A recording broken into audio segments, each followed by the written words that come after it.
Hi guys, this is Lex from NBR Natural Bodybuilding Recognition. This is my little blog for the questions that you've been asking regarding the diet front. Obviously, I'm competing now in Muscle Mania on 31st of July, so we're not too far, about 2 weeks out now. Feeling good, looking pretty good, coming in well. Nice and confident that we'll bring home some of those trophies and get them up on our board and on our walls and start that run, and keep this group going. What I'm going to do is I'm just going to freeball this one. It's not going to be a polished video. It's just going to be, me talking about it, and I'll try and structure it as best I can. So, straight out the bat, right, what have we got diet-wise? My thoughts on it, so again, I don't want big debates on it. If you don't agree with it, fair enough, but this is what works for me. It's what I've done, it's what I practice, and I only preach what I practice. So, what I do is, I'm a balance between the two of these, macronutrient guys and the clean eating guys. There's been a fair few debates about what's good, what's not good, what you can and can't eat. Here's what I've done. I've taken my lean body mass, I've worked out the calories that I need to maintain, multiplied it by an activity level multiplier. I've then decreased that by 20%, then allocated 20% fats, 1.5 grams per lean body mass of protein. I've worked out the calories required for that, taken that, subtracted it away. So added the fat and the protein values together, taken that away from the total that I'm allowed, and then the leftovers have been placed into carbohydrates. Now, doing that, it put me at quite a low carbohydrate level of around about, I think it was about 200, 220. So I did that for a few weeks. What I found was I was dropping weight too quickly. So simply, all I did was I upped the carbs 25 grams each time, 25 gram intervals, and just played around with it and just seeing, was I still dropping weight, weighing myself each week, making sure I'm dropping between 1-2 pounds of weight a week. That's where I'm looking at. I was already quite a low body fat percentage anyway compared to a lot of people, and I'm a big believer in being in shape 365 days a year. It's not just about looking good for that 3 weeks, your holiday, or just a show. If you're promoting health and fitness and this kind of lifestyle, in my eyes, you need to be looking good all year round, regardless. So, it's just when you come in to do other shows, you look that little bit better. Well, a little bit better than just a little bit. But so what you find is you need to balance it between getting your macros, hitting your macro targets every day, but doing it in a way that's going to be, beneficial to your health. So what you want to be doing is, working out your levels correctly, hitting your targets each day, and you do need to be monitoring the food that you're eating. You need to be monitoring the measurements and the weights of what you're eating to get an idea of where you're at. Guesstimating doesn't work because everybody's going to either underestimate or overestimate, and in that respect you're going to be inconsistent each day, and it's consistency that gets you through. Now, on the level of eating what you want with this macro based thing, it does work to an extent, but it also in itself, with working out your macros to fit your diet each day, it's a self fix. Yes, you could eat a McDonald's burger, but that's going to smash your fat macros, and it's going to make the rest of your day very boring. You're going to be stuck on whitefish and tuna. So, it's a happy balance. And what you do is you'll find, foods that make you hold more water and foods that don't make you hold more water. Everybody's different. We are still relying here on genetics, and your genetic makeup is very important. So you put in what works with you. So, you're not going to be going in and taking in a load of big salty foods if you're naturally someone who holds a lot of water. You're just not going to, so you play around with it and you tweak it. Nothing is set in stone for, there's no solid base for just one person.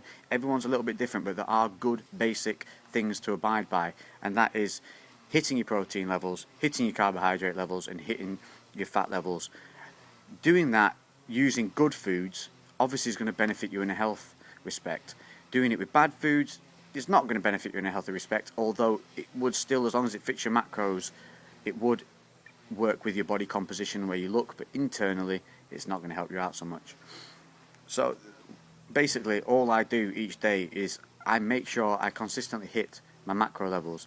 I monitor my food, I do weigh it, and it sounds time consuming, but it's not. Instead of putting your ball on your ledge and pouring your food into it, you put your ball on a weighing scale and put your food into it. It's that simple, and it becomes very easy over time. It becomes almost, like a habit, and you get to know your portion sizes. and you'll also get to know places where you can go and eat and things like that. And these, it's never been easier now. We have apps with all these Android phones and the iPhones. Use them, get them, they're free. Use it. The one I'm using at the moment for the British guys is MyFitnessPal. This has a huge UK database of all the Sainsbury's, Asda's, Tesco's, Marks and Spencer's, everything like that. It's all in there. If you're an American, I think there's one called My Fit Day or something like that obviously has the American-based foods on them. But take advantage of them, use them. It's never been easier. We no longer need notebooks and pencils. This calculates everything for you, so take advantage. There are no excuses. If you want to look above average, you've got to do non-average things. It's that simple. But like today, it's sun shining. It's a lovely day. I'm not going to be sat inside eating whitefish and rice. I'm going to set up barbecues on, and I've got here, if we have a look, let's just flip this round.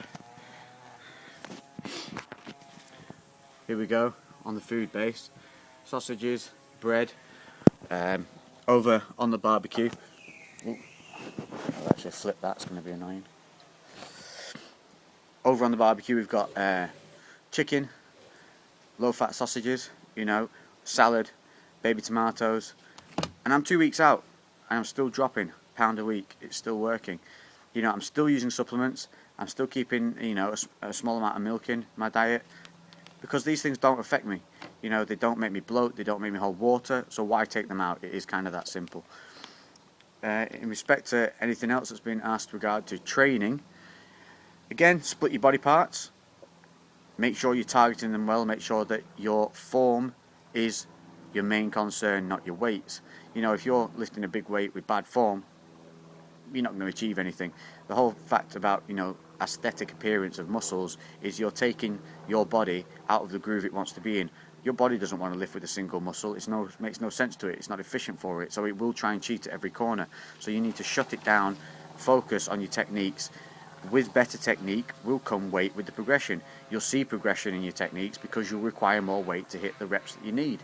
That's your progression. You don't put your ego over technique. It's as simple as that. And I've said it before, and I'll continue to say that.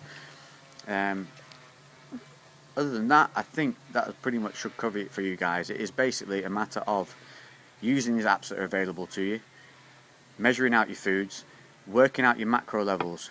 Do your research. Nothing worth having comes easy. You've got to do your research. You've got to put your time in. But once you've done it once, it's done. Carry it on. You'll see change week in, week out. Thank you all for the support. I do appreciate the messages. It is a good boost. Real nice positive atmosphere. It's good to see you guys getting behind us on this. 31st of July, we've got the Scottish Championships. I'm confident that I'm going to go through to the London one, September 4th. And then after that, that's the Britain. We're aiming to get over to the Americans and, compete over there and get a little more sunshine than we're getting over here in Britain. So, thank you again. I will update you further this week. I'm going to make an effort to make these blogs a weekly thing. More progression pics to come. Keep your eyes out and train hard.